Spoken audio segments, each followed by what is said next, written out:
ये 2 मिनट बाद हो जाता। Yes, we are live now.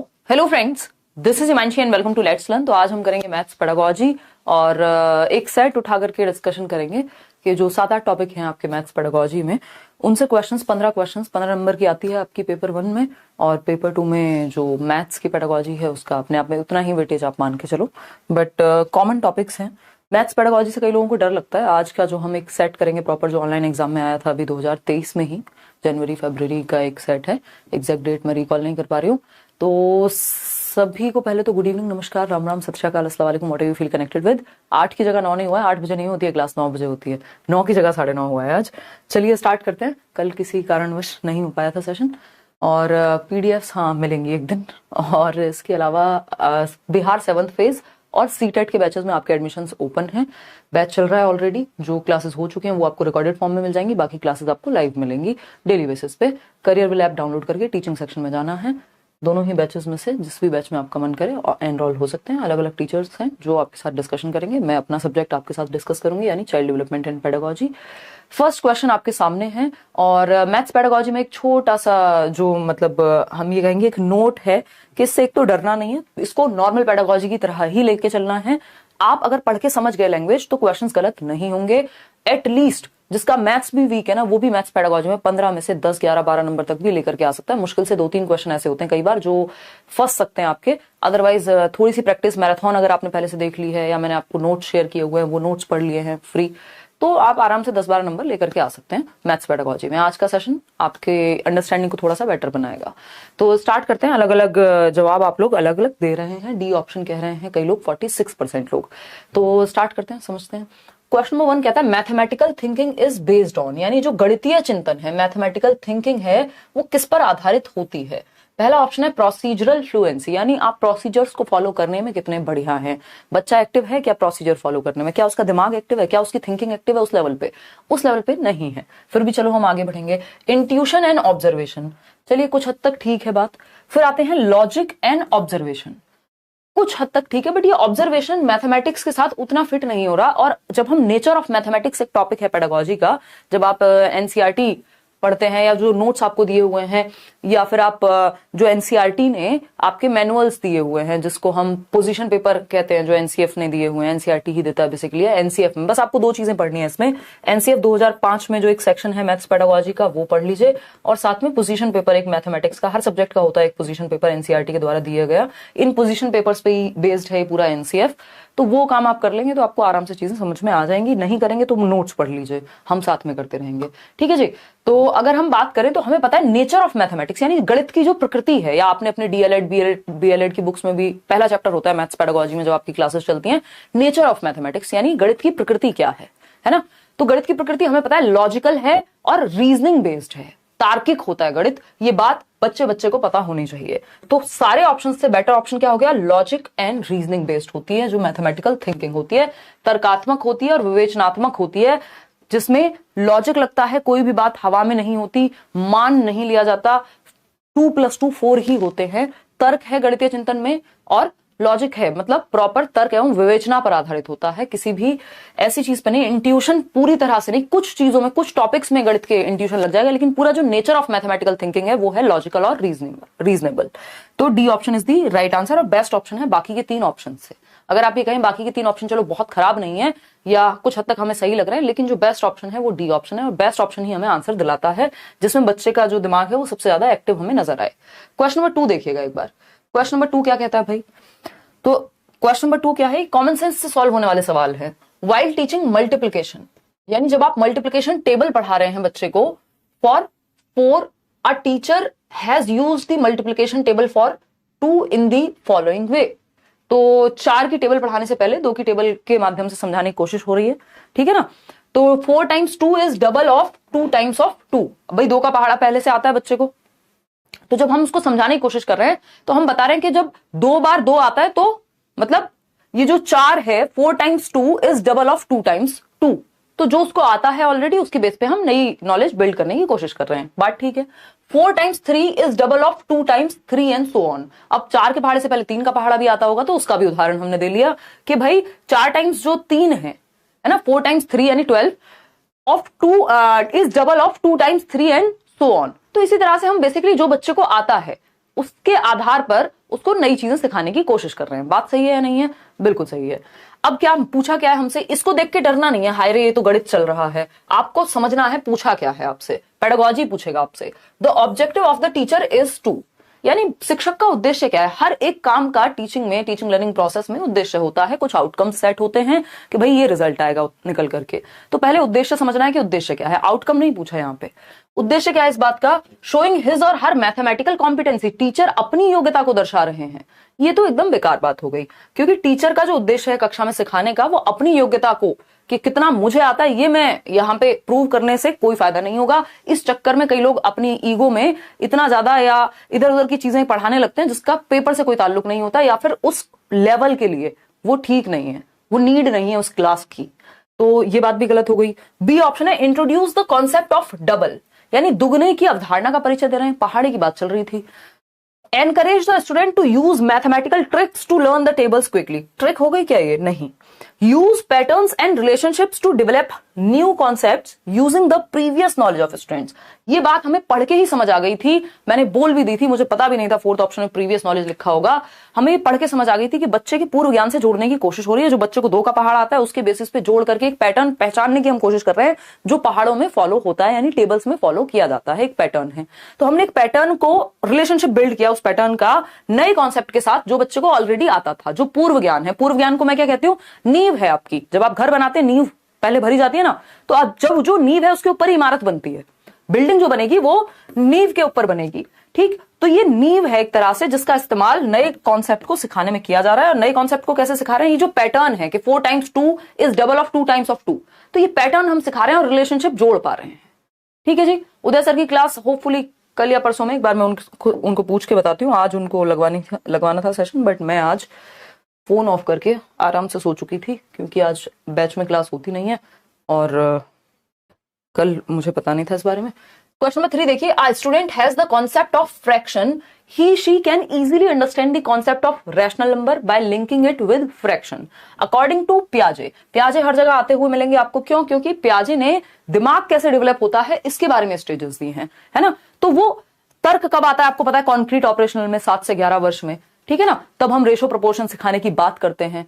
ठीक है बात, तो एक बार जवाब देने की कोशिश कीजिए, फिर हम आगे बढ़ेंगे। रिंकी गुप्ता, ठीक है। ऐसे अलग अलग सब्जेक्ट करते रहेंगे, टेंशन ना लो, पेपर निकलेगा मस्त तरीके से। तो एक छात्र के पास भिन्न की अवधारणा है। फ्रैक्शन समझते हो?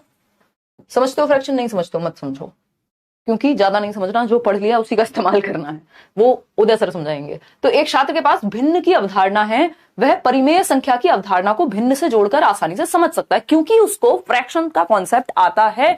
अब वो रैशनल नंबर के कॉन्सेप्ट को रिलेट करके, क्योंकि जुड़े हुए हैं आपस में, कनेक्शन बिल्ड हो जाएगा, वो क्या करेगा? सीख लेगा। क्या है पियाजे के कॉन्सेप्ट में अगर हम समझें तो ये कौन सी प्रोसेस है जो इसके लिए रिस्पॉन्सिबल है कि जो हमें आता है उससे कनेक्ट करके हम कुछ और सीख जाएं। यानी ब्रेन में कुछ तो एसिमिलेटेड है, कुछ तो भरा हुआ है, कुछ तो जुड़ा हुआ है हमारे स्कीमा में। बात सही है। स्कैफोल्डिंग, यहाँ कोई हेल्प की बात तो हुई नहीं है, बच्चा कहीं अटक रहा हो, ना वाइगॉस्की की बात हुई है, ना ब्रूनर की बात हुई है जिन्होंने ये दिया था। तो assimilation is the right word, कि आत्मसात करना, एसिमिलेट करना। आपके ब्रेन में ऑलरेडी एक कॉन्सेप्ट है जो आपने एसिमिलेट किया हुआ है, वो है फ्रैक्शंस का कॉन्सेप्ट। आपने उसी से जोड़ करके एक जुड़ा हुआ कॉन्सेप्ट आप समझ जाएंगे। अब क्यों? क्योंकि आपके ब्रेन में एक स्कीमा है, आपने एक एसिमुलेटेड स्कीमा आपके ब्रेन में है, ऐड किया हुआ है आपकी नॉलेज में, उसी से जोड़ करके कुछ और भी समझ जाएंगे। तो ये प्रोसेस कौन सी यूज होगी? एसिमुलेशन। याद होगा एक क्वेश्चन आता है कि एक बच्ची है सीता नाम की, जो दाल चावल खाना सीख रही है, मिला करके खाती है, वो दोनों को मिक्स करके हाथ से खाना सीख रही है। तो ये क्या है? ये प्रोसेस है जो उसको आता है ऑलरेडी, उससे जोड़ करके कुछ और सीख रही है। यानी ब्रेन में चीजें हैं, बस उसी का इस्तेमाल करके काम बन रहा है। तो ये डीकॉम्पोजिशन, डिसेंट्रेशन का यहाँ कोई पॉइंट नहीं है, क्योंकि पर्सपेक्टिव चेंज नहीं करना, उसको डिसेंटर नहीं करना, अलग अलग यूज नहीं देखने किसी चीज के, उससे जोड़ के कुछ सीखना है। तो assimilation is the right answer over here. आगे बढ़ेंगे क्वेश्चन नंबर 4। क्वेश्चन नंबर 4 देखिएगा। क्वेश्चन नंबर 4 है आपका, अगर आप 10 सेट बैठ करके 5 सेट मैं सॉल्व करा दूं, या जितना भी हो पाएगा उतना करने की कोशिश करेंगे, 5 आप खुद से, 10 आप खुद से बैठ करके सिर्फ प्रीवियस ईयर के सेट सॉल्व कर लेते हैं, ये 15-15 नंबर के, 10 नंबर से 1 नंबर कम आएगा नहीं। और वो जो फ्री नोट्स दिए हुए हैं डिस्क्रिप्शन बॉक्स में उनको पढ़ लेना, है ना। ऊपर ही रहोगे, फिर आप 15 के आसपास ही जाओगे। बल्कि a grade 4 student is unable to do multiplication, एक चौथी कक्षा का बच्चा है जो मल्टीप्लीकेशन नहीं कर पा रहा है, जबकि हम FLN में, फ्लुएंसी और जो आपका फाउंडेशनल लिटरेसी एंड न्यूमरेसी की बात है, जो हम कह रहे हैं कि बच्चे को तीसरी कक्षा तक आ जानी चाहिए कि बेसिक जोड़ घटा गुणा भाग वो सीख जाए, पढ़ना लिखना वो सीख जाए, ये आपका नेशनल एजुकेशन पॉलिसी कहती है ना। और कक्षा 3 तक यानी लगभग 8-9 साल की उम्र तक, 9 साल की उम्र से पहले पहले बच्चे को ये आना चाहिए। लेकिन एक बच्चा है जो चौथी क्लास में आने के बावजूद आपका मल्टीप्लिकेशन उसको नहीं आता, involving 2 digit numbers, 2 digit number का। भाई 2 डिजिट में मुश्किल होती है ना, हो सकता है 1 डिजिट का उसको आता होगा, तो 2 डिजिट नंबर यानी उसको कहीं 32 गुणा 32 करो तो उसको दिक्कत हो सकती है। ठीक, which of the following can be best adopted by the teacher to help the child learn multiplication of 2 digit numbers. अब टीचर को कौन सी युक्ति का इस्तेमाल करना चाहिए कि वो 2 संख्याओं का गुणा करना उसको सिखा पाए बच्चे को। तो पहला ऑप्शन है he she should make the student memorise multiplication. अब आपने पेडागोजी इतनी पढ़ ली है, सीडीपी इतनी पढ़ ली है, आपको पता है कि याद कराना, रट्टे लगवाना, ये सब कोई बहुत एक्टिव रखने का तरीका बच्चे को नहीं है। उसे विद्यार्थियों को पहले गुणन सारणी पहाड़े याद करवाने चाहिए, होता है ऐसा। लेकिन अब यहां 2 डिजिट की बात हो रही है, तो 2 डिजिट में ऐसा नहीं है कि पहाड़े उसको आते ही नहीं होंगे, है ना भाई। अगर सिंगल डिजिट भी आती होगी तो कुछ पहाड़े आते भी होंगे। तो मुद्दा यहां पे याद करवाना नहीं होता कभी भी। सिंपल फंडा ये है, he she should tell the student to use calculator to multiply 2 numbers. तो फिर टीचर का क्या चार डाले वो बेचारा बच्चा, जब उसको कैलकुलेटर से ही हमेशा जो है गुणा करनी है। तो कोई सेंस इस बात का बना नहीं, बच्चा उतना एक्टिव यहां नहीं है। बच्चे को सिखाने पे हमें जोर देना है यहाँ पे, ये नहीं है कि बस आंसर आ जाए। ठीक है ना, ठीक बात है। पेडागोजी आसान लगने लगी आपकी वजह से, बहुत बढ़िया अभिलाषा। चलिए आइए, तो अगर हम बात करते हैं सी ऑप्शन की, he she can first help the student with multiplication of single digit number and then use heuristics for 2 digit numbers. यानी वह पहले एक अंकीय संख्या की गुणा करने में विद्यार्थी की मदद करे कि भाई हम प्रीवियस नॉलेज पे जाते हैं ना, हम सीधा 4th फ्लोर पे नहीं जाएंगे, पहले 1st फ्लोर बनेगा या उससे पहले आपकी नींव भरी जाएगी, फिर उसके आधार पे चीजें बनेंगी। तो हम प्रीवियस नॉलेज से कनेक्ट करेंगे, पहले उसको जो सिंगल डिजिट का मल्टीप्लिकेशन है उस पर फोकस करेंगे, उसको हेल्प करेंगे कि वो उसके साथ डील करना सीख जाए। सिंगल डिजिट के साथ जो एक अंक वाली संख्याएं होती हैं कि उसको 3 गुणा 5 करना आ जाए अच्छे से। उसके बाद हम जाएंगे किधर, 2 डिजिट नंबर पर, और कौन से वो फंडे हैं या ह्यूरिस्टिक्स हैं या तरीके हैं, जुगाड़ हैं, जिनके माध्यम से हम 2 डिजिट नंबर को मल्टीप्लाई कर पाएंगे, ये वो सीख पाए। बात तो सही है, तरीका यही होना चाहिए। हम कहा नोन टू अननोन लेके चल रहे हैं। ये कौन सी अप्रोच है आपकी पेडागोजी में, ये है नोन टू अननोन की अप्रोच, सिंपल टू कॉम्प्लेक्स की अप्रोच। क्या है ये, नोन टू अननोन, शिक्षण का सूत्र है ये, ज्ञात से अज्ञात की ओर। जो बच्चे को आता है, क्या आता है, प्रीवियस नॉलेज, जो उसका पूर्व ज्ञान है, तो ज्ञात से अज्ञात की ओर ले जाते हैं हम, सिंपल टू कॉम्प्लेक्स ले जाते हैं, सरल से जटिल की ओर। ऐसा नहीं होता डायरेक्ट पहले जटिल की ओर जाएं। तो आपको सबको पता है कि पहले हमें सिंगल डिजिट मुश्किल लगता है, फिर हम वो सीख जाते हैं, वो हमारे लिए सिंपल हो जाते हैं, और फिर हम 2 संख्याओं वाली गुणा सीख पाते हैं। तो सरल से जटिल की ओर जा रहे हैं हम यहाँ, बात तो सही है। फिर आता है आपका डी ऑप्शन, इसको भी पढ़ लेते हैं, क्या पता ये इससे भी अच्छी बात कर रहा हो। डी ऑप्शन है, he she can perform the multiplication algorithm repeatedly on the black board and ask the student to solve similar problems using the algorithm taught. कि जो भी मेथड, जो भी तरीका, जो भी एल्गोरिथम, जो भी स्टेप बाय स्टेप प्रोसेस को एल्गोरिथम बोलते हैं, सिखा दिया है, बता दिया है ब्लैक बोर्ड पे मल्टीपल टाइम। अब बच्चे को अगर समझ में ही नहीं आया, आप 70 बार बता दो ब्लैक बोर्ड पे, करते रहो, खुद से ही खेलते रहो, तो ये तो सेंस बना नहीं। बच्चा एक्टिव है सी ऑप्शन में, और उसके सिंपल टू कॉम्प्लेक्स का हम यहाँ रूल भी फॉलो कर रहे हैं। हम नोन टू अननोन भी ले जा रहे हैं बच्चे को, और एक एक करके चीजें जोड़ करके सिखा रहे हैं। तो सी ऑप्शन सबसे बेहतर ऑप्शन है जो बच्चे के पक्ष में है। ठीक है, क्वेश्चन नंबर 5 पर जाएंगे। बहुत ही आसान सा सवाल, बट इसके लिए आपको 2-3 कॉन्सेप्ट पता होने चाहिए, नहीं तो गड़बड़ हो जाएगी। बस नंबर 75, बस का नंबर क्या है 75, goes to the central market, एक केंद्रीय बाजार में जा रही है आसपास कहीं या जहां पे भी। Here the use of number is dash, यानी ये जो नंबर का यूज हुआ है, बस संख्या 75। भाई बस संख्या होती है ना, ऐसे दिल्ली में बहुत सारी बसेस चलती हैं, किसी बस का नंबर होगा 623, किसी का 302 होगा। ऐसा 302 तो खैर क्या ही होता भी होगा, अब तो मुझे बहुत टाइम हो गया बस में ट्रेवल किए, बट हाँ नंबर्स होते हैं अलग अलग। जो डीटीसी की बसेस हैं, दिल्ली ट्रांसपोर्ट कॉर्पोरेशन की, या ऐसी अलग अलग रोडवेज की बस है, तो उसमें भी कुछ ना कुछ तो होता ही है, जिसके माध्यम से हम मान लेते हैं बस नंबर 75 एक नंबर है। ठीक, अब ये बस नंबर 75 जो है सेंट्रल मार्केट की तरफ जा रही है। ये जो नंबर का यूज है, यानी इस 75 का क्या मतलब है यहाँ पे, ये कार्डिनल है, ये नॉमिनल है, ये ऑर्डिनल है, या ये सीरियल नंबर है बस का, बताइए बताइए फटाफट से। अब इसमें सब गलत जवाब दे रहे हैं, इसमें सब गलत जवाब दे रहे हैं। देखते हूं कितने लोग सही जवाब दे रहे हैं। सिर्फ 26% लोग सही जवाब दे पा रहे हैं, अदरवाइज 43% लोग सी कह रहे हैं, 13% लोग ए कह रहे हैं। सीरियल नंबर बनी थोड़ा ना सीरीज में बस जो है, सीरियल नंबर तो वो होता है जिस क्रम संख्या में कोई भी चीज बनी होती है ना।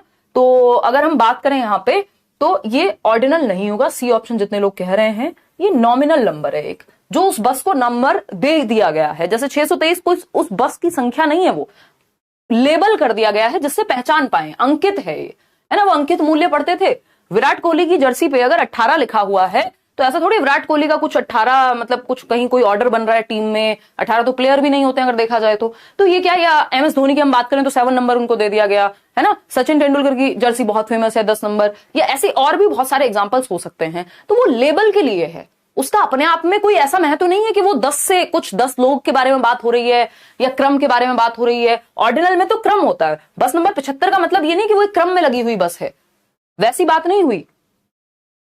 हो सकता है वो आगे खड़ी हो पीछे खड़ी हो, ये जस्ट एक लेबलिंग नंबर दिया गया है। तो ये क्या हुआ, अंकित नंबर हुआ या अंकित संख्या हुई, नॉमिनल नंबर। अगर हम कार्डिनल की बात करते हैं तो कार्डिनल बताता है कि कोई चीज कितनी है, कि 12 लोग। अब ये 12 लोग जो 12 नंबर है वो कार्डिनल हो गया यहां पे, कि टोटल कितनी संख्या है किसी चीज की, 12। ठीक है बात। अगर हम बात करते हैं यहां पे कितने आदमी थे, याद कीजिए शोले मूवी, कितने 4-5 जो भी थे, तो वो कार्डिनल नंबर हो गया कि टोटल कितनी संख्या, किस बारे में बात हो रही है, कितने लोग हैं, हाउ मेनी, तो वो कार्डिनल नंबर से पता चलता है। ठीक। अगर हम बात करें यहां पर, अगर लेबल करने के लिए जो हम संख्या यूज कर रहे हैं वो है नॉमिनल नंबर। ठीक है बात। ऑर्डिनल नंबर ऑर्डर बताती है किसी चीज का, कि भाई यहां से तीसरा, किसी को अगर हमें बताना हो कि भाई फलाने का घर कहां है या कोई जगह कहां है, तो हम कहते हैं यार यहां से ना तीसरे कट पे लेफ्ट ले लेना। अब वो तीसरा जो है वो ऑर्डिनल है, वो पहला आएगा फिर दूसरा आएगा फिर तीसरा आएगा। यहां जरूरी नहीं है 75 का मतलब है टोटल नंबर बसेस जो है 75 ही उनकी। सीरियल नंबर हमें पता ही है, कोई चीज जब बनती है तो उसकी एक सीरीज में एक नंबर होता है, क्रम संख्या, जो एक तरह का अगर देखा जाए तो ऑर्डिनल नंबर ही हो गया, कि ऑर्डर के हिसाब से सीरीज बनाई गई है। तो ये एक बेसिक सी बात है, nominal number is the right answer, ध्यान रखिएगा। ऑर्डिनल ऑर्डर को क्रम सूचक है। क्वेश्चन नंबर 6, सीरियल नंबर नहीं है वो बस का, जो कई लोग सीरियल नंबर अभी भी कह रहे हैं। क्वेश्चन नंबर 6 देखिएगा एक बार। क्वेश्चन नंबर 6 क्या है, when asked to numerically represent the number 402। ये क्वेश्चन हर बार आता है पेडागोजी में, बस थोड़ा सा घुमा फिरा करके पूछ लेता है। ठीक है जी। अगर हम बात करें 402 लिखने को कहा गया बच्चे को, है ना, कक्षा 5 के एक विद्यार्थी को जब 402 लिखने को कहा गया तो वह 4002 लिख देता है ना, 4002 लिख देता है। उसी प्रकार 608 लिखने को कहा गया तो 6008 लिख देता है, एक जीरो एक्स्ट्रा चल रही है। ठीक है ना। इस भ्रांति का सर्वाधिक उपयुक्त स्पष्टीकरण क्या है, ये जो मिसकॉन्सेप्शन बन गया है बच्चे के दिमाग में, इसको कैसे ठीक करें। हम सबने बचपन में ये गलतियां की हैं भाई। पेडागोजी आपको पढ़ के समझना है कि बच्चे को सिखाना कैसे है। पहला ऑप्शन है the child is simply careless, बच्चे में कमी नहीं ढूंढनी होती। पहली बात ये, हमारे मेथड में कुछ कमी रही होगी या किसी कॉन्सेप्ट में कोई कमी रही है, इसका मतलब ये नहीं है कि बच्चे में कमी रही है। हर एक बच्चा क्रिएटिव है, क्यूरियस है, और क्या है, एबिलिटी टू लर्न के साथ जन्म लेता है। ये चाइल्ड सेंटर्ड एजुकेशन जो आपकी बाल केंद्रित शिक्षा है वो मानती है, कंस्ट्रक्टिविस्ट अप्रोच भी इसी को मानेगी, रचनावादी भी। तो ये तो गलत हो गया। The child is simply writing the number as he she hears it, उसको जैसा सुन रहा है वैसा वो लिख रहा है। अब 402 सुन रहा है और 4008 लिख रहा है, या 4002 लिख रहा है, तो ये तो सेंस नहीं बना, है ना। द चाइल्ड हैज, इसका मतलब है कहीं ना कहीं कॉन्सेप्चुअल अंडरस्टैंडिंग में प्रॉब्लम है। The child has not fully understood the place value system. हमेशा ये क्वेश्चन घुमा फिरा के आपको देखने को मिलता है कि क्या गड़बड़ है भाई, प्लेस वैल्यू नहीं समझ पा रहा है बच्चा, कि इकाई धाई जो आपका जो 1 10 100 1000 जिसको हम बोलते हैं, इकाई धाई सैकड़ा, 1000 10,000, वो वाला कॉन्सेप्ट जो प्लेस वैल्यू का कॉन्सेप्ट है वो नहीं समझ पा रहा बच्चा। तो हम ये कहेंगे साधारणतः बच्चा वही लिखता है, वो तो गलत बात हो गई। बच्चे को स्थानीय मान प्रणाली की पूर्ण समझ नहीं है, अभी वो क्लियर नहीं हो पा रहा इस कॉन्सेप्ट को लेकर के, जो प्लेस वैल्यू का कॉन्सेप्ट है, कि प्लेस वैल्यू से सारी कहानी बदल जाएगी। जो चीज 402 थी, एक जीरो एक्स्ट्रा लगते ही वो 4002 बन गई। तो ये प्लेस वैल्यू के कॉन्सेप्ट में बच्चे को दिक्कत है, इसलिए मिसकॉन्सेप्शन हो रहा है। फिर भी डी ऑप्शन चेक करेंगे। The child lakhs intelligence and mathematical knowledge, बच्चे में तो बुद्धि की ही कमी है। अब ये सेंसलेस बात हो गई। एज अ टीचर आपको ऐसी बात कभी नहीं करनी कि बच्चे में तो बुद्धि की कमी है, गणितीय ज्ञान की कमी है। अरे ये सब गलतियां, एरर्स जो हैं, पार्ट ऑफ लर्निंग है। त्रुटियां होना साधारण सी बात है, सामान्य सी बात है, प्राकृतिक सी बात है। अगर मैं कहूं गलतियां, कोई कभी गलती ही नहीं करता हो तो वो थोड़ा प्रॉब्लमेटिक बात है। तो यहां स्थानीय मान की समझ में उसको कंफ्यूजन है, कॉन्सेप्ट अभी क्लियर नहीं है। C option is the right answer. Question number 7 देखिएगा एक बार। ये क्या पूछता है, क्वेश्चन नंबर 7 कहता है a teacher gives the formula to find the area of a rectangle. भाई रेक्टेंगल आयती बोलते हैं ना हिंदी में, तो एक रेक्टेंगल का एरिया फाइंड आउट करने को टीचर ने कहा है, एक फॉर्मूला बताया है, ठीक है ना। Ask the children to find the area of different rectangular cutouts the teacher is using. एक क्वेश्चन इस तरह का भी आता है, ऑफलाइन में भी आता था, ऑनलाइन में भी आता है। बेसिकली क्या होता है कि आपको याद होगा 2018 में एक क्वेश्चन आया था कि एक टीचर ने राइट एंगल ट्राइंगल के 4 शीट्स बांट दी बच्चों में, यानी पहले क्या उदाहरण पेश किया, बाद में रूल की तरफ गए हैं, है ना। किशन चौहान बहुत बढ़िया, बताइए एक बार फटाफट से। तो हम यहाँ पे क्या हुआ है, पहले एक टीचर ने फॉर्मूला दे दिया सीधा सीधा, हमारे लिए इजी हो गया, है ना। a+b का होल स्क्वायर, या रेक्टेंगल की बात कर रहे हैं l×b बता दिया, या वॉटेवर जो भी एरिया के बारे में, कुछ भी हो सकता था। लेकिन मुद्दा क्या है यहाँ पे, गणित नहीं सीख पूछा आपसे पूछा क्षेत्रफल का फॉर्मूला पहले बता दिया, और अब बच्चों को बाद में उसको अप्लाई करके अलग अलग रेक्टेंगुलर शेप्स का एरिया निकालने को कहा गया है। फॉर्मूला से हम एग्जाम्पल की तरफ जा रहे हैं, रूल से एग्जाम्पल जा रहे हैं। फॉर्मूला क्या होता है, एक रूल होता है जो सभी के लिए सेम होगा। रूल टू एग्जाम्पल जाना डिडक्टिव मेथड कहलाता है, यानी निगमनात्मक विधि कहलाती है ना। ये कोई ऑब्जर्वेशन मेथड नहीं है, लेबोरेटरी मेथड नहीं है, या तो ये इंडक्टिव होता है या तो ये डिडक्टिव होता। तो ये डिडक्टिव मेथड है क्योंकि रूल टू एग्जाम्पल गए हैं। यही अगर एग्जाम्पल पहले दिया होता टीचर ने, बहुत सारे रेक्टेंगुलर दिखाए होते, फिर बताया होता इनमें क्या समानताएं हैं, फिर फॉर्मूले तक पहुंचते। यानी पहले हमने परिभाषा नहीं बताई संज्ञा की, यहां पे पहले परिभाषा बता दी, बाद में उदाहरण बताए। अगर पहले उदाहरण बता देते बाद में परिभाषा तक जाते तो वो इंडक्टिव मेथड हो जाता। तो यहां पे सिंपली लिख सकते हो इंडक्टिव मेथड बोले तो एग्जाम्पल टू रूल, उदाहरण से नियम की ओर जाना। वहीं अगर हम डिडक्टिव की बात कर रहे हैं तो यहां रूल टू एग्जाम्पल जाना, यानी नियम से उदाहरण की ओर जाना। इसमें गलती कर देते हैं जबकि ये इतना आसान क्वेश्चन है, ठीक है ना। तो ये बेसिक बात हमें ध्यान में रखनी है। 2 मिनट लेकर के हम इसको थोड़ा सा समझ भी लेते हैं। इंडक्टिव और डिडक्टिव कहीं भी पूछा जा सकता है। ये दोनों अप्रोचेस देने का जो श्रेय है एक्चुअल में वो जाता है अरस्तु को, यानी एरिस्टोटल को, ठीक है ना, एक यूनानी दार्शनिक। इंडक्टिव रीजनिंग या डिडक्टिव रीजनिंग या मेथड के नाम से हम बाद में जानते हैं, ठीक है। इसमें मैंने शायद एक बहुत पुरानी वीडियो आपको मिल जाएगी व्हाइट बोर्ड वाली, डिडक्टिव मेथड, निगमनात्मक विधि। ये हर सब्जेक्ट में यूज हो जाती है, चाहे आप ग्रामर पढ़ रहे हो, व्याकरण यानी कि, चाहे आप कोई और सब्जेक्ट पढ़ रहे हो, ठीक है ना। तो यहां पे हम इसको आगमन विधि, किसको, इंडक्टिव मेथड को शांति से समझेंगे। 15 ही क्वेश्चन है आज, ज्यादा क्वेश्चन नहीं, छोटी रहेगी क्लास क्योंकि 15 ही क्वेश्चंस का सेट करेंगे। ऐसे सेट आप 10-12 लगा लेंगे, आपकी पेडागोजी इतनी बढ़िया हो जाएगी कि आप पेपर में 15 में से 10-12 नंबर कम से कम ले आए। यदि कुछ टेढ़े मेढ़े क्वेश्चंस भी आ गए 2-3 थियरी बेस्ड, आगमन विधि और ये है आपका निगमन विधि। क्या है ये, निगमन विधि। क्लियर है बात भाई। ग्रामेटिकल चीजों में या गणित में डिडक्टिव मेथड काफी यूज होता है। तो अगर हम बात करें, यहां पहले आपने रूल बता दिया बच्चे को, क्या बताया, रूल बता दिया। रूल टू एग्जाम्पल लेकर के जाते हैं, यानी नियम से उदाहरण की ओर। संज्ञा की परिभाषा बताई और फिर उसके उदाहरण बताए, है ना। किसी वस्तु स्थान किसी व्यक्ति वस्तु स्थान के नाम को संज्ञा कहते हैं। फिर बताया आगरा क्या है, एक संज्ञा हो गई। तुम्हारा नाम क्या है हिमांशी, संज्ञा हो गया। इसी तरह से जब आपने पहले डेफिनेशन बताई कि भाई noun is the name of a person, place और thing is known as noun, फिर बाद में आपने एग्जाम्पल दे दिए कि तुम्हारी जो फेवरेट डिश है छोले भटूरे, वो क्या है, आपकी संज्ञा का ही उदाहरण है। तो पहले नियम बताया, और यहाँ पे यही तो हुआ है, पहले फॉर्मूला बता दिया और फिर फॉर्मूला से प्रैक्टिस कराए जा रहे हैं हम, a+b का होल स्क्वायर, और फिर बहुत सारे क्वेश्चंस दे दिए। तो ये क्या हुआ, रूल टू एग्जाम्पल जाना है, ठीक। अगर हम इंडक्टिव की बात करें, छोटे बच्चों के लिए इंडक्टिव ज्यादा बेटर रहता है, बाकी डिपेंड करता है कहाँ आप कौन सी अप्रोच यूज करेंगे, वो उस चीज पे डिपेंड करेगा जो आप पढ़ा रहे हैं। दोनों का मिक्स एंड मैच भी चल सकता है। छोटे बच्चों के लिए इंडक्टिव ज्यादा बेहतर रहता है क्योंकि यहाँ हम उदाहरण से नियम की ओर जाते हैं।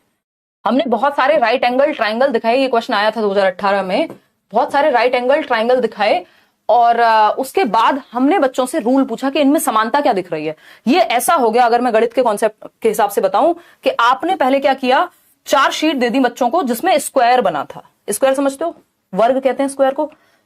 4 पिक्चर दी या 4 पेपर दिए बच्चों को जिसमें स्क्वायर्स थे, ठीक। अब आपने कहा कि इसके बारे में तुम्हें क्या लग रहा है कि क्या समानता है इनमें, या क्या प्रॉपर्टी हो सकती है इसकी। तो बच्चे कहेंगे ये चारों की ही जो डायमेंशन है वो बराबर है, जो चारों भुजाएं हैं वो बराबर हैं वर्ग में। तो फिर हम रूल पे गए, रूल तक हम पहुंचते हैं उदाहरण से कि भाई ये जो 4 साइड्स होती हैं वो इक्वल होती हैं एक ट्राइंगल में, सॉरी वर्ग में, या जिसको हम स्क्वायर कह रहे हैं। ये ट्राइंगल की अपनी प्रॉपर्टीज होंगी। तो आपने पहले एग्जाम्पल से रूल गए। अगर आप डायरेक्ट पहले रूल बता दें कि भाई चारों भुजाएं बराबर होती हैं एक वर्ग के अंदर या एक स्क्वायर के अंदर, तो वो तुरंत डिडक्टिव बन जाएगा। क्यों? क्योंकि फॉर्मूला पहले बता दिया। ठीक है ना। तो यहाँ पे एग्जाम्पल टू रूल, या हम एग्जाम्पल को कहते हैं स्पेसिफिक टू जनरल, बट वो उतना बनता नहीं है। रूल टू एग्जाम्पल का मतलब है जनरल टू स्पेसिफिक, सामान्य से विशिष्ट की ओर। इतनी बेसिक बातें ध्यान रखनी है, सिंपल ये एक लाइन याद रखोगे चल जाएगा काम। आगे बढ़ेंगे क्वेश्चन नंबर 8 पर। क्वेश्चन नंबर 8 क्या कहता है भाई, समझते हैं। पेडागोजिकल क्वेश्चन है, लैंग्वेज हमेशा बड़ी होती है बट डरना नहीं है, आपने घबराना नहीं है। बताइए क्वेश्चन नंबर 8 फटाफट से। गुड इवनिंग भाई, बताओ एक बार। सब्सक्राइब करके बेल आइकॉन दबा करके रखा करो ताकि नोटिफिकेशन टाइम पे पहुंच जाए, या फिर टेलीग्राम चैनल पे भी जुड़ जाओ ताकि वहां फिर मैं कोई भी सेशन होता है उससे पहले नोटिफिकेशन आपका जाता ही है।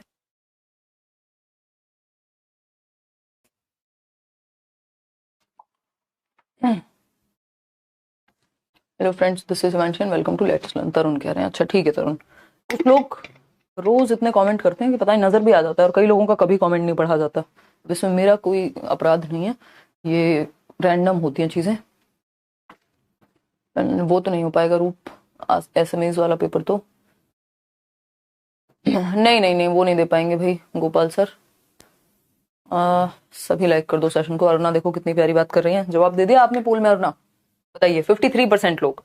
चलिए देखते हैं, ए कह रहे हैं 53% लोग।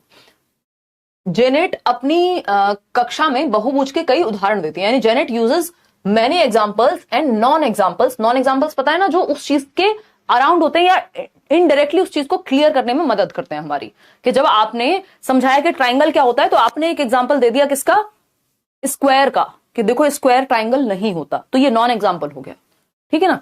तो जब आप एग्जांपल और नॉन एग्जांपल दे रहे हैं किसका, पॉलीगन्स का, यानी बहुभुज का। In her class she uses mathematical vocabulary and engages the students in discussions, यानी बच्चे एक्टिव हैं क्योंकि चर्चा में इन्वॉल्व कर रही हैं टीचर।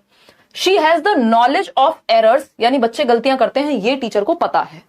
एंड ऑल्टरनेट कॉन्सेप्शंस, उनको ये भी पता है कि बच्चे कई बार भ्रांतियां पैदा हो जाती हैं बच्चे के दिमाग में। जैसे अभी एक मिसकॉन्सेप्शन पढ़ा था ना हमने थोड़ी देर पहले, कोई क्वेश्चन था तो भ्रांति पैदा हो जाती है। वो सोच सकता है कि नहीं यार रेक्टेंगुलर की भी चारों साइड बराबर होती हैं, मतलब कुछ भी ऐसी भ्रांति मिसकॉन्सेप्शन पैदा हो सकता है, ये भी टीचर को पता है पहले से। As a mathematics teacher which of the following is most appropriate for Janet. अब जेनेट एक गणित की शिक्षिका के रूप में सबसे उचित बात जेनेट के लिए क्या है, बताइए। हाँ पोल में आंसर देते हैं और फिर चेंज कर लेते हैं। आजकल तो चेंज वाला system I think Taleb change हो गया, अब आप शायद अपना आंसर चेंज नहीं कर पाते हैं। देखिएगा, तो अगर हम बात करें, आप भी तो इसलिए पढ़ रहे हैं पेडागोजी में अल्टरनेट कॉन्सेप्शंस, ये जो आपकी वैकल्पिक अवधारणाएं हैं हम क्यों जान रहे हैं। पेडागोजी में अलग से एक टॉपिक है जिसपे हम चर्चा करते रहते हैं। एरर, यानी आपको एज अ टीचर ये भी पता होना चाहिए कि बच्चों का गलतियां करना सामान्य बात है। लर्निंग की प्रोसेस में, अधिगम की प्रक्रिया में, शिक्षण अधिगम की प्रक्रिया में गलतियां सामान्य सी बात है, पार्ट एंड पार्सल है। अब ये बात जो है एक मैथमेटिक्स टीचर के रूप में क्या सबसे उपयुक्त बात है जेनेट के बारे में, जबकि उनको ये सब पता है। She has pedagogical content knowledge, यानी उन्हें शिक्षा शास्त्रीय विषय वस्तु का ज्ञान है, जैसे आप पढ़ रहे हैं अभी, है ना, कि पेडागोजी स्पेशली पढ़नी है, नहीं तो सीटेट क्लियर नहीं हो पाएगा। जिसको पेडागोजी नहीं आती उसका सीटेट नहीं हो सकता, है ना। रटने से सिर्फ नहीं काम चलेगा, कुछ ना कुछ फंडे तो दिमाग में रखने पड़ेंगे। तो पेडागोजी क्या है, science of teaching, art of teaching, पढ़ाते कैसे हैं, वो उस चीज का शास्त्र पेडागोजी है, कि पढ़ाने का शास्त्र, एक तरह से शिक्षण शास्त्र इसीलिए कहते हैं उसको।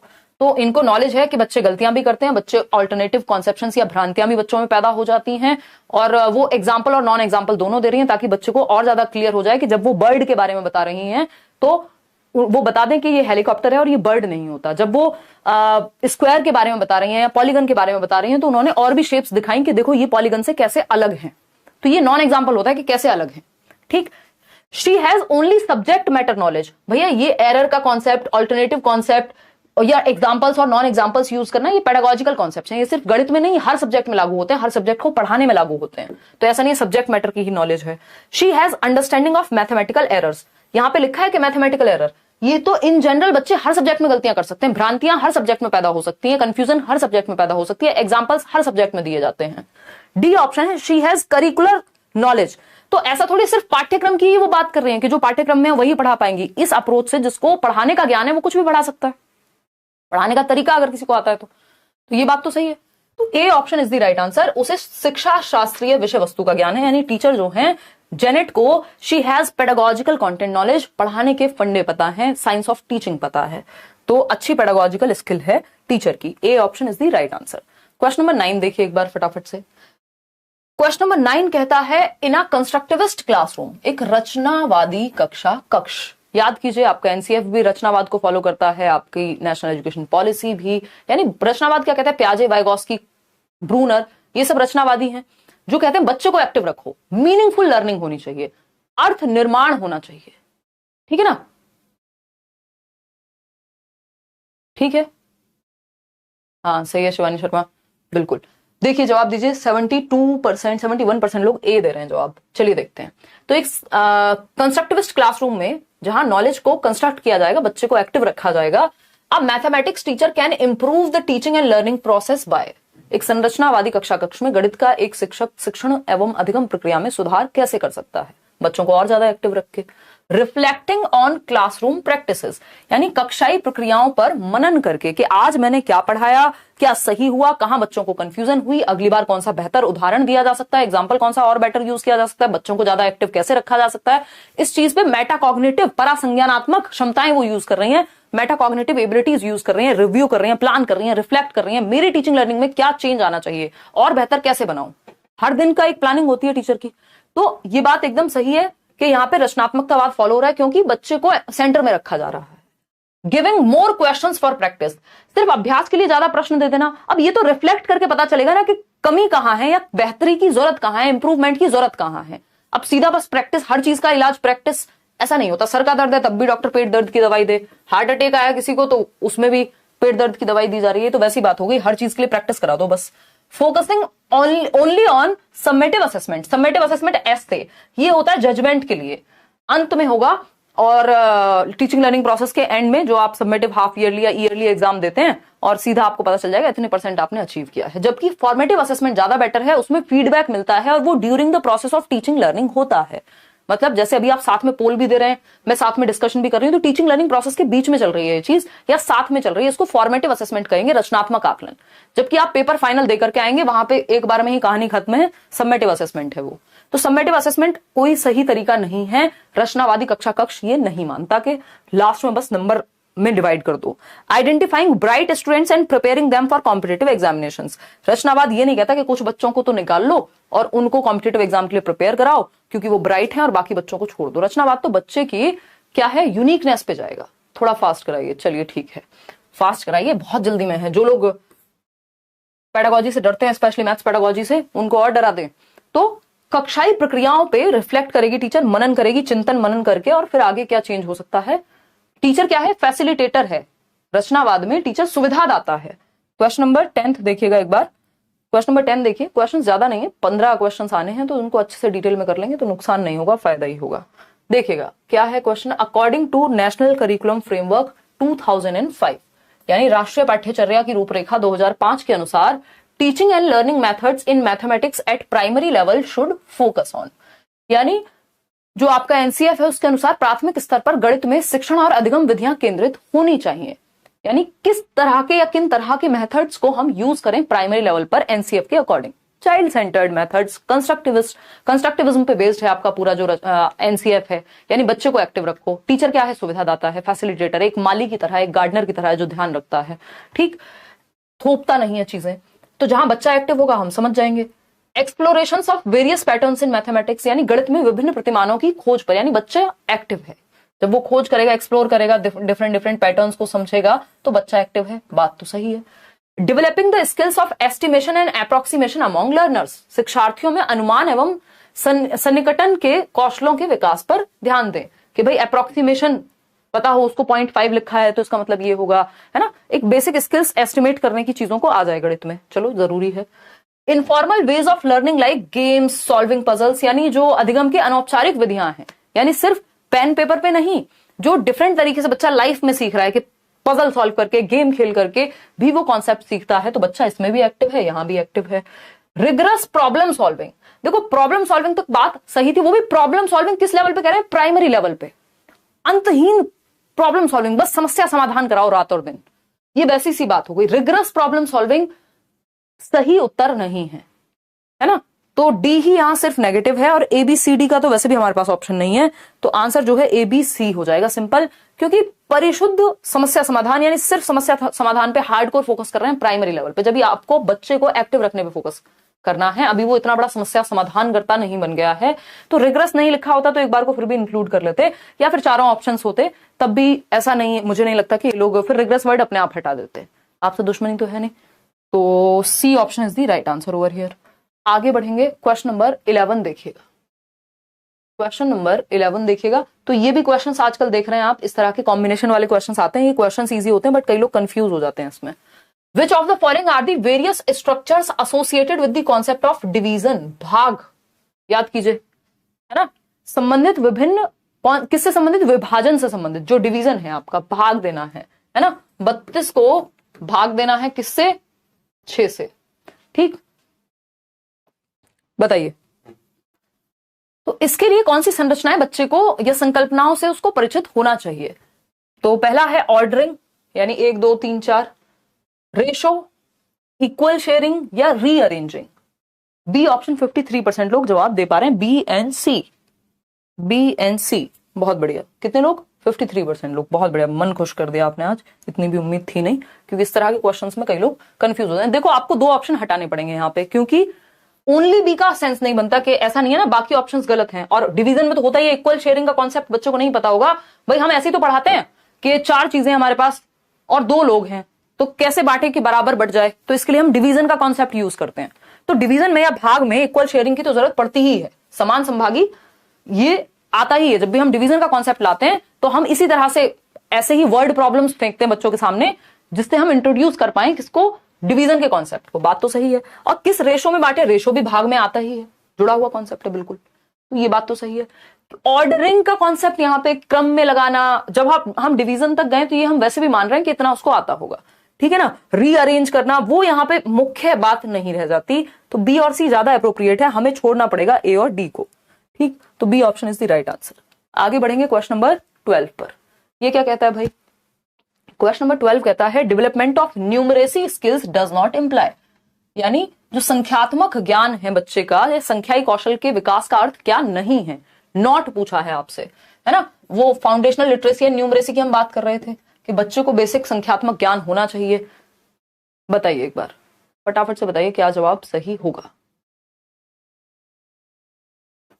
नोट्स तो आपको कान्हा मिले हुए हैं ऑलरेडी, मैंने डिस्क्रिप्शन बॉक्स में टेलीग्राम पे भी पिन किए हुए हैं, फ्री नोट्स हैं वो 5 सब्जेक्ट के, पढ़ लो एक बार उनको देख करके, ठीक है जी। आज सारे ठीक जा रहे हैं, बहुत बढ़िया ललित यादव। देखिए बी ऑप्शन कितने लोग कह रहे हैं, 74% लोग। चलिए समझते हैं, संख्याई कौशल के विकास का अर्थ नहीं है, आपको एक नेगेटिव ऑप्शन चूज करना पड़ेगा।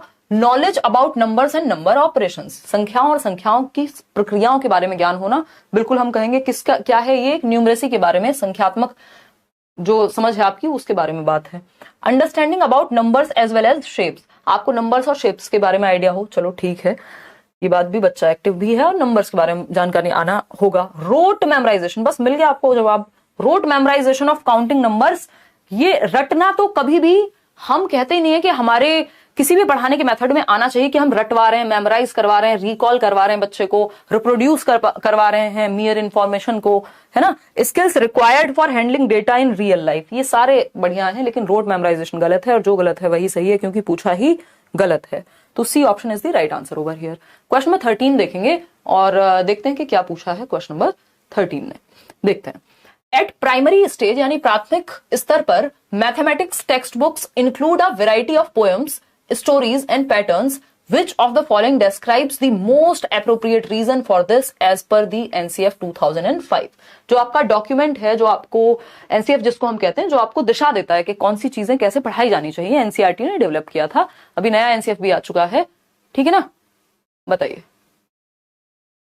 बहुत बढ़िया, डी ऑप्शन 76% लोग कह रहे हैं, और 2 सवाल और हैं इसके बाद, और फिर पोल वाली दीदी सो गई हैं, नहीं पोल वाले भैया हैं वो वैसे भी थोड़े सोए हुए रहते हैं। देखिएगा एक बार, अगर हम बात करें, सोई नहीं है एक्चुअली, होता क्या है कि जिनका इंटरनेट वीक होता है कई बार उनके पास पोल पहले आ जाता है, वीडियो थोड़ी कई बार अटकने में, क्योंकि पोल इजी सी बात है इंटरनेट के पर्सपेक्टिव से सोचोगे तो बहुत भारी डेटा नहीं लगेगा, और वीडियो अगर कहीं थोड़ी बहुत लैग कर जाती है तो उन लोगों को लगता है पोल पहले आ गया या तो पोल बाद में आया, तो वो नेट का कुछ प्रॉब्लम होता है, उस केस में ज्यादा ऐसा लगता है। देखिएगा, प्राथमिक स्तर के गणित थोड़ा बहुत कुछ माइक्रो सेकंड्स का इधर उधर होता भी है, बट उतना नहीं होता कि बहुत लेट लगे। प्राथमिक स्तर के गणित में पाठ्य पुस्तकें, विविध कविताएं, कहानियां और प्रतिमान संलग्न होते हैं। जब आप गणित की भी किताब पढ़ेंगे 1st to 5th की, तो उसमें बहुत सारी स्टोरीज होती हैं। आपको लगेगा पता नहीं ये क्या चल रहा है, गणित है कि स्टोरी है, क्योंकि बच्चे वैसे ही सीखते हैं। इंग्लिश भी कराएंगे प्रैक्टिस और ना, टेंशन ना लो, ठीक। तो बच्चे वैसे ही सीखते हैं। अब कौन सा रीजन एप्रोप्रिएट है एनसीएफ के अकॉर्डिंग ये इंक्लूड करने का कि हमने मैथ्स में स्टोरीज वगैरह इंक्लूड की हैं, word problems and all, to make mathematics class less boring for the children. चलो बात तो ठीक है, लेकिन और बेटर ऑप्शन चूज करने की कोशिश करेंगे। To develop the vocabulary of children, बच्चों की शब्दावली तो भाषा से भी विकसित हो सकती है, गणित में ही कहानियां डाल के सीखेंगे। To get for some leisure time in the mathematics class, थोड़ा फालतू टाइम, फ्री टाइम मिल जाए जिसमें आराम से कहानियां चलती रहें। कोई सेंस है इस बात की? डी ऑप्शन है to make mathematics contextual and related to life experiences of children. बस आपको यही देखना है बच्चे के भले की तरफ कौन सा ऑप्शन आपको लेकर के जा रहा है। और कोई भी चीज यदि एनसीएफ कह रहा है तो वो बच्चे के भले के लिए होगी, वो टाइम पास के लिए नहीं होगी। वो वोकैबुलरी बढ़ाने के लिए जो शब्दावली है वो बेहतर हो, उसके लिए भाषा की क्लास अलग से होती है, लैंग्वेज की, हिंदी इंग्लिश की। तो गणित को संदर्भित बनाना और बच्चों के जीवन के अनुभवों से जोड़ना, ऐसा नहीं है वोकैबुलरी बिल्ड नहीं होगी, या ऐसा नहीं है इससे क्लास लेस बोरिंग नहीं बनेगी, दोनों बातें ठीक है अपनी जगह पे। लेकिन सबसे बेटर क्या है, ये उद्देश्य तो नहीं है, ये ऑब्जेक्टिव ये थोड़ी होता है कि बोरिंग कम हो जाए इसलिए पढ़ा रहे हैं, बल्कि ऑब्जेक्टिव ये होगा कि हम संदर्भ में सिखाएं बच्चे को, उसके लाइफ से जोड़ करके सिखाएं। जब हम बात करते हैं कि भाई तुम्हारे पास 5 टॉफी हैं और 6 फ्रेंड ने तुम्हारे, कैसे बांटोगे, तो ये क्या हुआ, ये हम उसके जीवन से जोड़ दे रहे हैं। तो D option is the right answer over here. इसलिए हमने वर्ड प्रॉब्लम्स या कहानियां, कविताएं ये सब जोड़ी हैं। क्वेश्चन नंबर 14 देखिएगा एक बार, क्या कहता है question number 14, second last question है। A student of class 5 performed multiplication of 2 digit numbers in the following way. 2 digit number का मल्टीप्लिकेशन एक बच्चे ने गुणा करके देखी है। 17 गुणा 26, 17 गुणा 20 प्लस 6 या 20 जमा 6 जिसको हम कह देते हैं, ठीक। 17 into 26 is equal to 17 into 20 plus 6। अब ये क्या किया बच्चे ने, उस 26 को तोड़ दिया है, बस डिफरेंट तरीके से गुणा की है। 26 को डायरेक्ट करके 20 प्लस 6, तो वो उसने अपनी क्रिएटिविटी लगाने की कोशिश की। गलत थोड़ी हो जाएगा जवाब, आंसर तो वही निकल के आएगा। तो अगर हम देखें how should the teacher evaluate this student, कैसे मूल्यांकन करे टीचर इस बच्चे का, फेल कर दे? नहीं, the teacher should give her 0 marks as this is incorrect method. पहले ही ऑप्शन में लिख दिया 0 नंबर दे दो। भाई इनकरेक्ट मेथड क्या होता है, उसने कक्षा 5 का बच्चा है, नए नए कॉन्सेप्ट सीख रहा है और अपने दिमाग के हिसाब से वो अपना क्रिएटिविटी लगाने की कोशिश कर रहा है। गलत थोड़ी जवाब किया जा सकता है। ये 26 को 20 प्लस 6 नहीं लिख सकते क्या, लिख सकते हैं, ठीक। The student has adopted a different method and hence should be praised and given full marks for this. विद्यार्थी ने एक अलग विधि का उपयोग किया है, इसलिए उसकी प्रशंसा कर पूरे अंक देने चाहिए। उसको अप्रिशिएट कर सकते हो, भाई तुमने डिफरेंट मेथड यूज किया है, बट अगर आपको अपना कोई इनपुट साथ में चिपकाना है कि बेटा इससे टाइम ज्यादा वेस्ट होता है या व्हाटएवर, तो वो आप एक कर सकते हो। लेकिन उसको उसने सही किया है, जो उत्तर है, सही दिया है, तो उस चीज के लिए आप उसको अप्रिशिएट करेंगे और अप्रिशिएट करने के साथ साथ मतलब प्रेज कर सकते हैं, कोई दिक्कत इसमें है नहीं।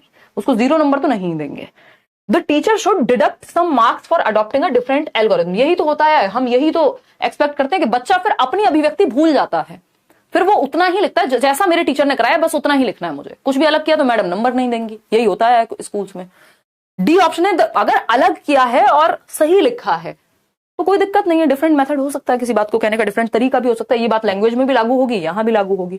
द टीचर शुड डिडक्ट नहीं, the teacher should tell the student to use the same method as taught in the classes. इसी की तो बात कर रही थी मैं, कि सेम नहीं कि मेरी टीचर ने तो ऐसे कराया, मैं इसको ऐसे लिख ही नहीं सकता, है ना। तो मेरे मामा जी टीचर थे और पूरी प्राइमरी एजुकेशन मतलब उन्होंने बहुत बढ़िया एक बेस बनवा दिया था मेरा। और ये मुझे याद है कि तो मैं एक डिफरेंट स्कूल में पढ़ती हूँ, वो भी पढ़ाते हैं बढ़िया से सारे सब्जेक्ट्स और क्वालिफाइड हैं, प्रॉपर इतने साल से पढ़ा रहे हैं। अब वो मुझे अगर बचपन में बताते थे कि बेटा इसको ना ऐसे भी कर सकते हैं, या हम, मेरे को वो चीज समझ में आ गई है, लेकिन मुझे डर क्या है, मैं कहूंगी नहीं मेरी टीचर नंबर नहीं देगी मेरे को, तो वो बोलेंगे अच्छा कैसे नहीं देगी, मैं बात कर लूंगा या व्हाटएवर। मतलब गलत नहीं है अगर कोई चीज, तो ये हमारे अंदर होता है। क्यों? क्योंकि हमें सिखा दिया गया कहीं ना कहीं कि teacher should tell the student to use the same method as taught in the class, कि जिस मेथड से पढ़ाया गया उसके अलावा कुछ भी इधर उधर गया, नंबर गया आपका। तो ये गड़बड़ है, ये सही तरीका नहीं है। B option is the only right answer के अलग मेथड यूज करने के लिए या किसी बात को अलग तरीके से कहने के लिए यदि सही जवाब है तो जवाब नंबर मिलने ही चाहिए और एप्रिसिएशन भी मिलना चाहिए कि बच्चे ने क्रिएटिविटी का इस्तेमाल करने की कोशिश की है।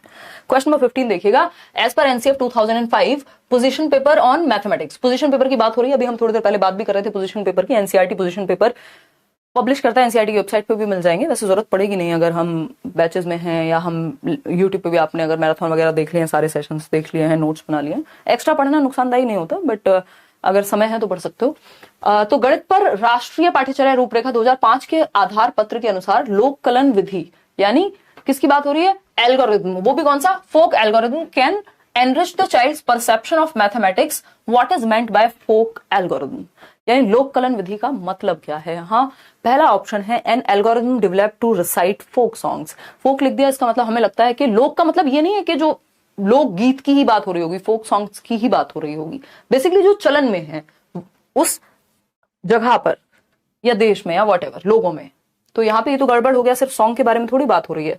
An algorithm used in ancient times, एक ऐसा एल्गोरिथम जो प्राचीन काल में इस्तेमाल में आता था, अब नहीं आता है, ऐसा तो नहीं है। ट्रेडिशनल कल्चरल एंड उसको हम वैदिक मैथमेटिक्स कह देते तो ज्यादा बेटर होता, ये ऑप्शन अगर बात हो रही होती तो। Traditional cultural and social activities, यानी सांस्कृतिक एवं सामाजिक गतिविधियां, जी नहीं, गणित के परिप्रेक्ष्य में बात हो रही है।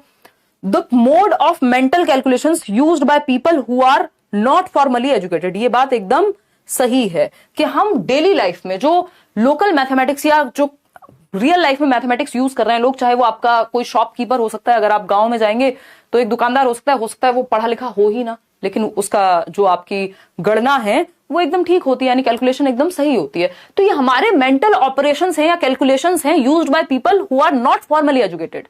आपके दादा नाना कोई भी व्यक्ति आपके आसपास हो सकते हैं जिनको प्रॉपर, जिन्होंने एजुकेशन नहीं ली है, लेकिन वो फिर भी उनके अपने फंडे हैं, या तो वो हाथ पे काउंट कर लेते हैं, हाथ पे भी क्या दिमाग में उनके आ जाती है, अच्छा 40 और 6, अच्छा इतना रहा होगा। अब वो व्यक्ति पढ़ा लिखा नहीं है लेकिन वो कैलकुलेशन यूज करता है, अपने मेंटल वेज हैं उसके, उन्हीं को हम फंडों को एल्गोरिथम कह रहे हैं यहाँ पे, ठीक है ना।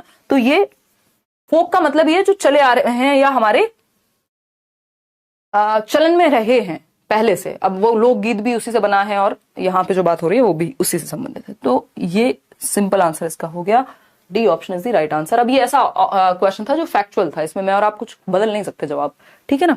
तो ये रहा टेलीग्राम चैनल, इस पे मिल जाएगा आपको लिंक, मेल भी मेंशन्ड है, बैचेस में भी आप एनरोल कर सकते हैं, जो लोग भी, जिनको लगता है कि भाई नहीं मुझे प्रॉपर बैच से पढ़ना पसंद है डेली बेसिस पे, तो और बाकी सब्जेक्ट्स भी अलग अलग टीचर्स डील कर रहे हैं। लाइक शेयर सब्सक्राइब आपने ना किया हो कर लीजिएगा, सीटेट आपका निकल जाएगा अगर आप शांति से अगले 1 महीने तक सिर्फ लेट्स लर्न से भी जुड़े हुए हैं, है ना। और बाकी be your own constant, out of 15 questions कितने ठीक किए आपने आज वो आप बताइएगा। और हमें बेसिकली क्वेश्चंस को पढ़ के समझना आना चाहिए, पेडागोजी में सारा खेल उसी चीज का है, क्योंकि जो आपने सीडीपी में पढ़ा है वो यहाँ भी काम आएगा, इवन वो सारे सब्जेक्ट्स की पेडागोजी में काम आएगा, क्योंकि पेडागोजी क्या है, एक वे ऑफ थिंकिंग है कि पढ़ाते कैसे हैं, वो कॉन्सेप्ट्स आपके दिमाग में अगर सेट हो गए तो कोई दिक्कत नहीं है ना। थोड़ा सा रिवीजन करेंगे 2-4 बार और कुछ सेट्स लगाएंगे हम तो और क्लियर हो जाएंगी चीजें। एक बार एक काम कर लेना कि maths pedagogy marathon by Himanshu Singh, ये एक बार मैराथन देख लेना और वो नोट्स पढ़ लेना। अगली बार जब हम एक सेट करेंगे मैथ्स पेडागोजी का तो आपको आसानी से समझ में आएगा, मतलब कंपैरेटिवली इजी लगेंगी, समझ तो आज भी आया होगा। ऐश्वर्या कह रही भीड़ के साथ चलने के कारण एक क्वेश्चन गलत हो गया है। ऐश्वर्या, इसको रैशनलाइजेशन कहते हैं, नहीं रैशनलाइजेशन ही कहते हैं, हाँ है ना, या प्रोजेक्शन कहते हैं। देखिए तो इसमें भीड़ का जो है, भीड़ की गलती कम है। अब आपको जो सही लगे वो लगाइए, ठीक है ना। चलिए ध्यान रखिए, टेक केयर। कि टीचर ने अच्छा नहीं पढ़ाया था इसलिए मैं फेल हो गई, ये वो वाली बात है, रैशनलाइजेशन है पूरी तरह से, प्रोजेक्शन नहीं है ना। ये डिफेंस मैकेनिज्म होते हैं, आगे पढ़ेंगे हम जब आप सीटेट के बाद वाली तैयारी करेंगे। चलिए टेक केयर, बाय बाय, ध्यान रखिए। कल संडे है वैसे तो कल तो ऑफ रखेंगे यार, है ना, ऑफ ही रखेंगे जहां तक है। चलिए take care, good night, bye bye. एक इंटरव्यू हो सकता है आपको देखने को मिले।